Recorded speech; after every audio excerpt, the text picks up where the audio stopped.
एकीकडे खरीप हंगामाच्या पार्श्वभूमीवर शेतकऱ्यांनी तयारीला सुरुवात केली असताना दुसरीकडे रासायनिक खतांच्या किमतीवर 15 ते 20% वाढ झाली आहे। या वाढत्या किमतींमुळे शेतकऱ्यांना मोठा आर्थिक फटका बसणार असून पंतप्रधान नरेंद्र मोदींनी रासायनिक खतांचा वापर कमी करण्याचं आवाहन शेतकऱ्यांना केलंय।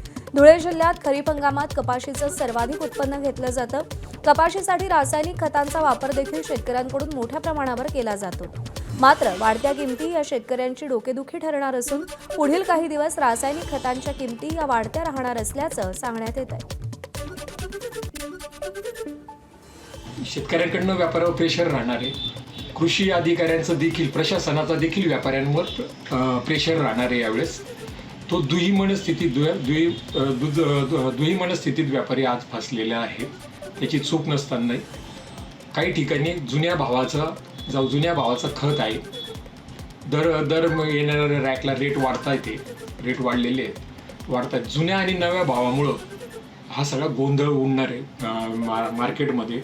मी एवढंच म्हणेल की आज परिस्थिती व्यापाऱ्याची अशी, आई जेवू घालेना आणि बाप भीक मागू देना, अशी आजची व्यापाऱ्याची परिस्थिती आहे। एबीपी माझा, उघडा डोळे बघा नीट।